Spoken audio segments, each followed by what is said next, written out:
할렐루야. 네, 우리 2차 비대면 후 또 이렇게 만나 뵈니까 더 반가운 것 같은데, 제가 요즘 그 비대면 예배를 드리면서 어떤 느낌이 드냐면은, 우리가 이게 자루에다가 곡식을 담으면은 막 포 담다가 막 흔들어 가지고 빈 공간을 채우고 또 담고 또 흔들어 가지고 빈 공간을 채우고 그러죠. 예, 요즘이 그런 기간이 아닌가. 그동안에 말씀 받는다고 하면서도 우리의 빈 공간이 많았는데, 이런 기회를 통해서 네가 진짜 믿는 사람인가 한번 흔들어 보시고, 그리고 또 우리의 부족함을 깨달아서 채우게 하시고, 그래서 우리를 진짜 알곡 자루로 만드시는 그런 하나님의 역사 같습니다. 우리 구역장님들, 이 모든 것이 우연이 아니고 하나님의 시간표에 있는 그런 구원의 역사라면은 정말 정신 똑바로 차려서 알곡이 되는 구역장님들과 우리 남성계 모두가 되기를 우리가 힘써야 되겠습니다. 자, 오늘 41과가 되겠습니다. 41과. 41과의 거룩과 속된 것의 구분, 41과가 되겠는데, 본문은 에스겔 40장 1절부터 3절까지가 되겠습니다. 같은 본문이지만 제가 봉독해 드리겠습니다. 우리가 사로잡힌 지 25년이요 성이 함락된 후 14년 정월 10일 곧 그날에 여호와의 권능이 내게 임하여 나를 데리고 이스라엘 땅으로 가서 가시되, 하나님의 이상 중에 나를 데리고 그 땅에 이르러 나를 극히 높은 산 위에 내려놓으시는데, 거기서 나무로 향하여 성읍 형상 같은 것이 있더라. 나를 데리시고 거기 이르시니, 모양이 녹같이 빛난 사람 하나가 손에 삼줄과 청량하는 장대를 가지고 문에 서 있더니, 이는 하나님의 말씀이니라. 아멘. 자, 오늘 본문 말씀을 보게 되면은 거룩된과 속된 것을 구분하는 담과 벽과 문에 대해서, 담과 벽과 문에 대해서 오늘 내용이 되겠는데요. 자, 들어가기 먼저 보겠습니다. 에스겔 성전에서는 거룩한 것과 속된 것을 구분하기 위하여 담과 벽과 문을 사용하였습니다. 이번 공과에서는 에스겔 성전의 거룩을 보존하는 건축물 가운데 특히 담과 벽과 그리고 문에 대해서 살펴보도록 하겠습니다. 우리가 이 에스겔 성전의 구조를 보게 되면은 담과 벽과 문과 방, 거의 대부분이죠. 이 담과 벽과 문과 방이 주를 이루고 있는데, 이것들은 모두 우리의 거룩과 관계가 있는 그런 기능들이죠. 자, 그러면은 첫 번째 보겠습니다. 이 담과 벽에 대해서, 이 거룩한 것과 속된 것을 구분하는 에스겔 성전의 목적을 뒷받침합니다. 담과 벽을 두껍게 한 것은 외부와 완전히 차단하고 성전의 거룩을 철저히 지키기 위함입니다. 에스겔 성전에서 벽의 의미를 가지는 히브리어 가데르, 호마, 아일, 키르, 이런 우리는 뭐 벽 하면은 그냥 한 단어로 끝내죠. 근데 이 히브리어는 벽을 이렇게 네 가지로 구분을 하는 것을 볼 수가 있는데, 개역 성경에서는 이것을 벽이나 담 또는 문벽 등으로 이렇게 이 번역이 되어 있죠. 그러나 약간의 이 차이가 있다는 거. 그렇다면은 우리가 이 에스겔 성전은 이 히브리 원어가 아니면은 정확한 의도를 우리가 알 수가 없다는 거죠. 그래서 이 교육자들, 목사님들이, 신학자들이 이 에스겔에서 손을 못 대는 게, 이거를 원어로 풀어낼 수 있는 뒷받침되는 그 원어를 모르니까. 근데 제가 놀란 것이, 우리 원로 목사님께서 그 히브리 성경을 이승현 목사님한테 주셔가지고, 그때 이승현 목사님 우리한테 한번 보여주셨죠. 그 60년대 초반, 그러니까 60년대 초반에 어떻게 히브리 성경이 우리나라에 들어왔고, 그것이 어떻게 원로 목사님 손에 들어가는지 난 그게 굉장히 궁금해요. 이 성경이 조그만 해가지고 히브리어로 되는데, 무슨 뭐 각주 달린 것도 아니고 그냥 히브리어 성경인데, 그게 어떻게 한국에 있었고 그게 어떻게 원로 목사님 손에 들어갔는지 참 그게 궁금해요. 지금도 그거 원로 목사님, 이승현 목사님께서 그 히브리 성경 주신 거 가지고 계시죠. 그렇기 때문에 이 에스겔 성전을 책으로 쓸 수가 있었던 거예요. 히브리어 그 성경을 가지고 계셨기 때문에. 예. 그래서 그 강신택 박사님이 그러잖아요. 그분이 그 구약 성경을 히브리어를 바로 우리 한국말로 번역을 했어요. 근데 이분이 번역해 놓고 이 거의 마무리될 단계의 창세기 족보를 받은 거예요. 이 창세기 족보를 보고 자기가 50년 동안 연구를 했는데 이 히브리 단어는 한 단어에 많게는 뜻이 24가지가 있다는 거예요. 그런데 그 창세기 족보에 쓰여진 히브리어가 너무 정확하게 그 의미가 쓰여진 걸 보고 놀래가지고 이 양반이 한국에 왔잖아요. 그러니까 그분이 하는 말이 자기는 연구를 해서 히브리어를 배웠지만 원로 목사님은 그때 당시 한국에 무슨 히브리어 교수가 있었고 무슨 이 히브리어를 이렇게 그렇게 세밀하게 알 수 있는 학자가 있었냐는 거예요. 이건 하나님이 직접 가르쳐 주신 거다. 그래서 내가 번역한 구약 성경을 감수를 부탁드린다고.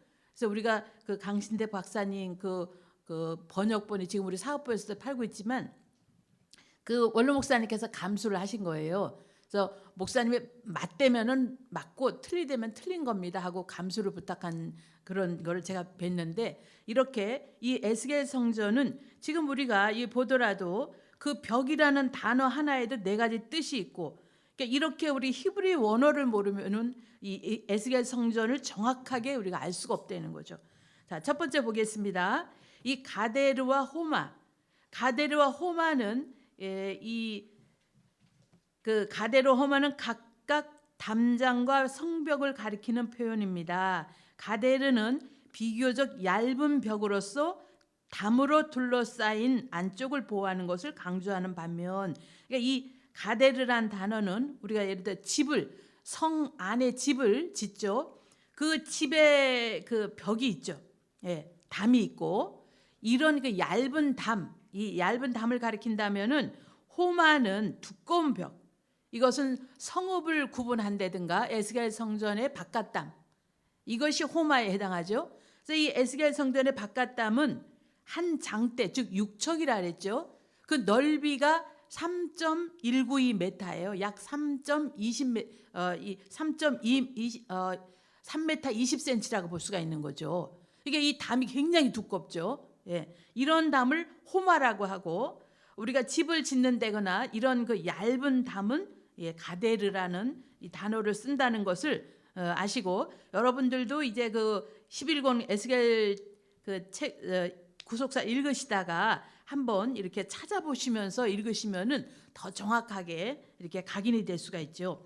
자, 그다음에 두 번째 이 아일이라는 단어를 보게 되면은 이 아일은 벽 기둥. 예, 벽은 벽인데 기둥격. 그래서 우리가 우리 오리종 교회는 뭐 이렇게 부록구담이라서 이런 게 없지만 그 뭐 세종문화회관이라든가 또 이 예술의 전당 같은 경우는 기둥이 있으면서 이게 기둥이 밖으로 이렇게 좀 나오면서 전체 그 벽과 연결돼 있는 그런 것을 아일이라는 그 단어를 쓰죠. 그래서 이렇게 아일은 벽 기둥이라는 의미로서 건축물의 벽에서 앞으로 약간 돌출되게 나와 전체 건물을 지탱하는 구조물, 그를 가리켜서 아일이라는 그 단어를 쓰고, 그다음에 키르, 이 키르는 건축물 내부의 넓은 벽면을 가리키는 표현이죠. 그래서 이 건축물 안에 그 벽, 넓은 그 벽면, 이것을 키르라 이렇게 좀 번역을 하고 있습니다. 그다음에 두 번째 문에 대해서 보겠습니다. 문은 성전으로 들어올 자격자를 통제하는 곳입니다. 에스겔 성전에서 문에 대한 히브리어는 샤르, 사프, 페타흐, 델레트, 여기 엘림이라는데 엘림이 아니라 엘람이에요. 엘람 혹은 울람, 이렇게 5가지 단어가 있죠. 자, 먼저 샤르를 보게 되면은 이 샤르는 성문이라는 의미를 가지고 있죠. 성문, 성전의 복합적인 문간 건물 전체와 그 양쪽의 빈 공간을 가리키는 표현. 그래서 우리가 에스겔 성전에 그 들어간 입구 아주 어마어마하죠, 높이가. 그리고 양쪽에까지 포함해서 그것을 샤르다 이렇게 이 원어로 쓰고 있는 것을 우리가 알 수가 있습니다. 개역 성경은 이것을 문간이라고 그냥 번역이 돼 있죠. 따라서 샤르를 단독으로 사용할 때는 바깥들과 안뜰에 있는 문간 건물 전체를 가리키는 표현으로 이 샤르라는 단어를 쓰는데, 이게 문 중에서 샤르가 제일 큰 문이겠죠. 그러니까 이게 성문 이런. 그래서 다른 단어와 결합되어 사용될 때는 각 문간 건물 내부의 문의 통로, 문의 입구 등의 의미로 사용되기도 합니다. 자, 그다음에 사프, 두 번째로 사프를 보게 되면 이것은 문통, 이 에스겔서에 주로 문통, 문 이렇게 그 번역이 되어 있는데, 문짝이 설치되어 여닫을 수 있는 구조물의 그 문의 통로부를 말하는 거죠. 문짝이, 우리가 옛날 시골 그 한옥집에 들어갈 때 보면은 대문을 열고 들어가면은 그 통로가 있죠. 바로 마당이 나오지 않고 이게 통로가 있죠. 그러니까 그 부분, 그런 그 문짝, 이것을 샤프, 그것을 문통이라고 이제 에스겔서는 이게 번역된 것을 볼 수가 있습니다. 자, 그다음에 페타흐. 이 페타흐는 열다라는 의미의 파타흐에서 유래하여 문짝의 설치와 상관없이 폭넓은 의미로 출입구를 가리키는 겁니다. 출입구. 그래서 이 제사장의 거룩한 방으로 들어가는 통행구 역시 페타흐로 북향과 남향에 하나씩 이렇게 그 있는데, 이 우리가 성전에 있는 붙어 있는 방이 골방이죠. 성소의 골방. 이 성소의 골방을 들어가는 문, 그것을 페타라고 하고, 또 성전과 떨어져서 있는 제사장들의 방, 20척 넓이 떨어져 있는 그 제사장들의 방, 그것도 들어가는 입구가 남쪽과 북쪽에 이 입구가 하나씩 있는데, 그런 것을 가리켜서 페타흐, 이렇게 이 히브리 원어를 쓰고 있는 것입니다. 그래서 이 성소의 골방에 들어가는 문이 북쪽 남쪽에 각각 하나씩 있죠. 들어가면 30개의 방이 있지만은 이 첫 입구에서는 문이 하나씩 있어서 그런 그 문을 페타흐. 그래서 우리 왕이 월삭이나 안식일 때 이제 그 안뜰에 그 번제단에 제사를 드리고 왕이 절기를 지키러 들어올 때에 북문으로 들어와서 이 왕이 마지막 그 문통 끝 부분까지 나갈 수 있다고 우리가 이승현 목사님 강의 때 많이 들었죠. 그리고 백성들은 그 통로의 끝 부분이나 입구 쪽 이게 서 있고, 그래서 우리가 에스겔 성전에 보면은 이런 그 모든 기구들, 또 모든 그 기능들의 정확한 히브리 원어의 이런 그 각 표현이 다르고, 또 제사를 드리는 백성과 제사장들과 왕과 그 모든 그 제사를 드리는 또 위치에 대해서도 정확하게 구분을 하고 있죠.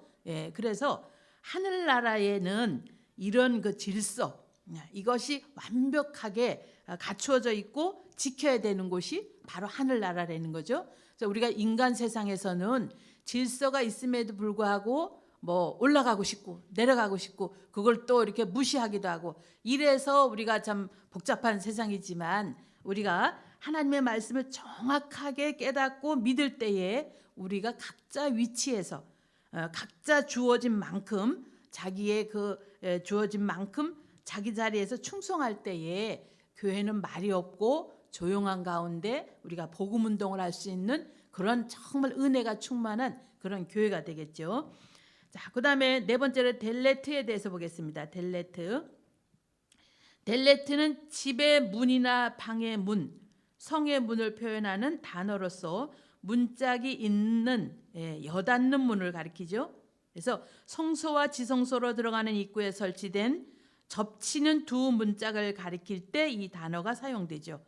이 델레트라는 이 단어가 지성소에 들어가는 입구도 에스겔 성전은 문이 이렇게 접쳐요. 그냥 바로 열어지는 게 아니라 문이 한번 이렇게 접쳐서 이렇게 열리고, 지성소도 마찬가지고 성소도 마찬가지고, 그래서 우리가 그런 문을 가리켜서 델레트. 우리가 이게 집에도 보면은 뭐 그 장롱이라든가 뭐 출입구는 이렇게 안 하지만은 장롱문 같은 경우는 이렇게 접쳐서 열리게끔 하는 이런 그 문들이 있는데 그런 것을 이제 델레트라고 한다라는 것을 알 수 있죠. 그 다음에 엘람 혹은 울람, 이것은 주로 기둥으로 둘러싸인 현관을 가리키는데, 그래서 이거는 제가 본 적이 없는 것 같아서 잘 모르겠는데, 기둥으로 둘러싸인 현관이라는 게 뭔 소리인지 저는 솔직히 좀 이해가 안 돼요. 이제 그 에스겔 성전 화보가 곧 나오니까 그때 그 화보를 보게 되면은 우리가 정확하게 이해를 할 수 있겠죠. 자, 그래서 이번 이 과에서는 이게 벽과 기둥과 문에 대해서 이렇게 말씀을 드렸는데, 우리가 신약 성경에 와 보면은 예수님께서 요한복음 10장 7절에 나는 양의 문이다 그랬죠. 나는 양의 문이다.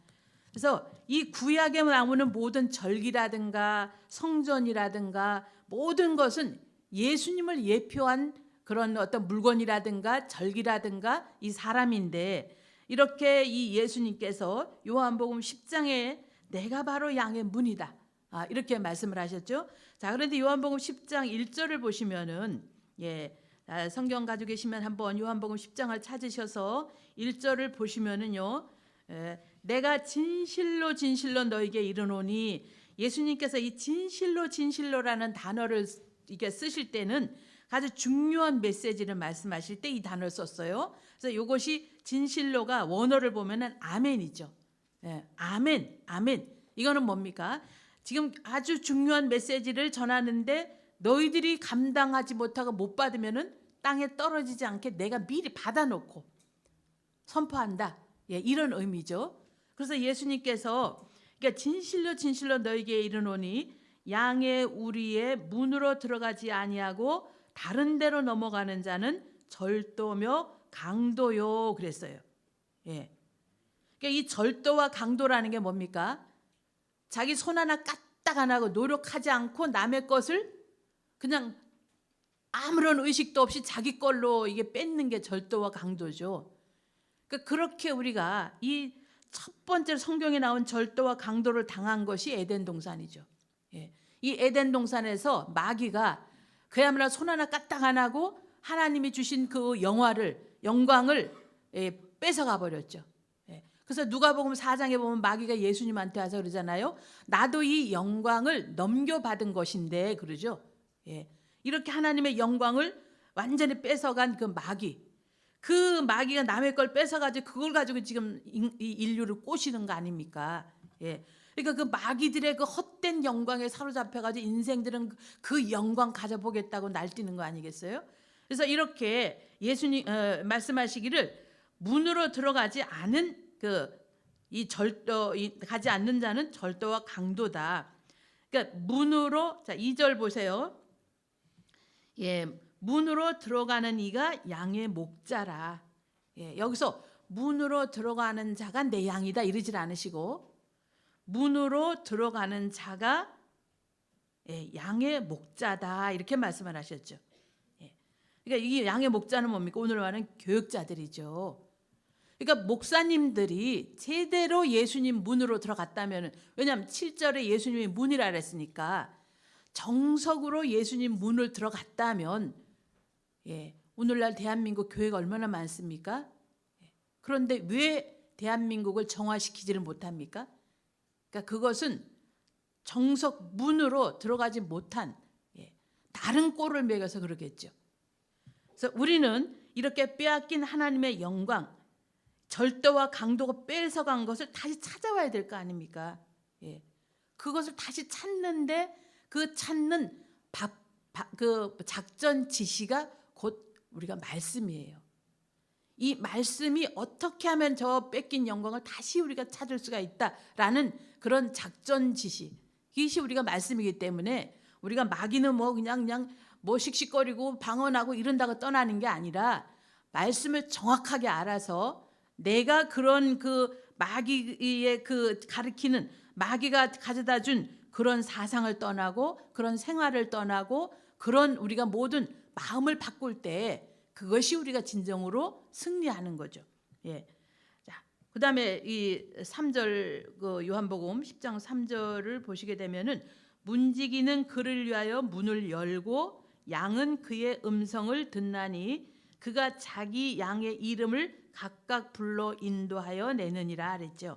예.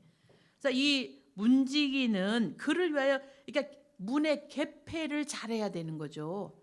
이 에덴 동산에서는 문의 개폐를 잘 못해가지고 엉뚱한 게 들어온 거 아니에요? 예. 그러니까 이렇게 우리가 이런 이 에스겔 성전을 통해서 문이라든가 기둥이라든가 벽이라든가 이런 것이 그 에스겔 자체만 놓고 볼 때 우리가 꼭 굳이 이렇게까지 공부를 해야 되나? 골치 아프고 그냥 복잡하고 이해도 잘 안 되고 그러는데, 사실은 그 하나하나가 우리가 어떠한 사람이 돼야지만 에스겔 성전으로 회복이 되고 또 그것이 거룩한 예루살렘으로 회복이 된다는 것을 가르쳐 주신 작전 지시와 같습니다. 그래서 우리가 이렇게 구속사를 이 정확하게 구속사를 공부하면서 성경을 보게 되면은 하나님께서 우리에게 원하시고 바라시는 것이 무엇이라는 것이 깨달아지죠.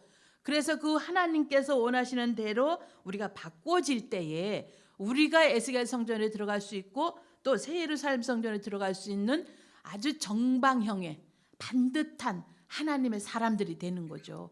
예. 그래서 우리가 뭡니까? 이 성경은 배워도 그만 안 배워도 그만이 아니라 내가 구원을 받더라도 부활 구원으로 끝나느냐 변화 구원이 되느냐, 이렇게 또 하늘나라도 영광이 다 달라요. 이 땅에 우리가 군인들이 사병이 있고 장교가 있고 영광급이 있고 스타가 있듯이 하늘나라에도 그 영광의 레벨이 다 달라요. 예.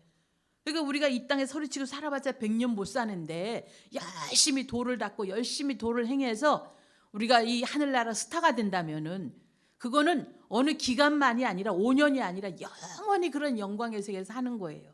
그러니까 우리가 이런 것을 항상 이 마음에 담고 우리에게 주어진 직분 또 내게 주어진 달란트 열심히 감당하면서 이 사명을 감당하시는 그런 우리 구역장들 되시기 바랍니다. 요한계시록 22장 14절을 보시게 되면은요, 문들을 통하여 두루마기를 빠는 자는 문들을 통하여 거룩한 성에 들어간다 그랬죠. 예. 그러니까 이렇게 문들을 통해야지만 들어갈 수 있죠. 문을 통하지 않고는 갈 수가 없는 거죠. 그건 뭡니까? 말씀대로 사는 자가 이 문을 통과할 수 있다는 거죠. 시편 24편 우리 7절이나 9절에 보시더라도 거기에 보면은 그랬죠. 예. 문들아 너희 머리를 들지어다. 영원한 문들아 너희 머리를 들지어다 그랬습니다. 그래서 우리는 정확한 아주 확실하고 또 반듯하고 깨끗하고 거룩한 믿음으로 이렇게 문들을 너끈히 통과해서 하나님 우리가 마지막 정말 아버지 앞에 해같이 빛나는 승리자로 서시는 우리 구역장님들 모두 되시기 바라겠습니다. 네, 우리 남성교회 구역장님들이 지금 한 120분 되는데 오늘 한 반도 못 오신 것 같아요. 그분들은 구역예배를 들으시는지 안 들으시는지 모르지만은 우리 구역장님들이 소목회자예요. 교회는 당회장님이 계시고 또 목사님들이 계시지만은 사실은 진짜 중요한 목회자가 우리 구역장님들이에요. 이 소목회자 아무리 나무가 크고 고목이라도 거목이라도 실뿌리에서 양분을 빨아들이지 않은 그 나무는 죽어요. 예. 우리 구역장님들이 살아서 구역원들을 믿음으로 세우고 구역원들 믿음을 건강하게 세워야지만 평강제일교회가 쑥쑥 자라는 부흥할 수 있는 그런 교회가 되는 겁니다. 우리 그런 우리 구역장님들 구역 예배를 반드시 우리 구역원들을 하여간 꽃이든지 달래든지 얼르든지 해서 믿음으로 세우시는 우리 기둥 같은 구역장들 되시기 바라겠습니다. 자, 기도하고 마치겠습니다. 고마우신 아버지 감사합니다. 이렇게 2차 비대면을 마치고 오늘부터 또 이렇게 저희들 비록 절반이지만 오프라인으로 예배를 드립니다. 우리 구역장님들 정말로 귀한 때에 태어나서 귀한 사명을 맡았습니다. 또한 이렇게 구속사로 공과를 만들어서 구속사를 대언할 수 있는 복된 직분을 맡았습니다. 아버지 하나님, 이 직분 생명 바쳐 충성함으로 아버지 앞에 잘했다 칭찬 듣고 승리자로 아버지 하나님의 영광의 세계에 동참할 수 있는 구역장님들 되게 하여 주시옵소서. 이 귀한 사명 감당할 수 있도록 건강의 복을 주시고 생활의 모든 아버지 지경에 참 평안을 주시고 물질적으로 부족함이 없도록 재물을 능도 또한 허락하여 주시옵소서. 이 시간 감사함으로 손손모아 헌금할 때에 바치는 손길 축복하여 주시고 재물 얻을 능을 받는 복된 손길 되게 하여 주시옵소서. 감사드리며 예수님의 이름으로 기도 올리옵나이다. 아멘. 아멘.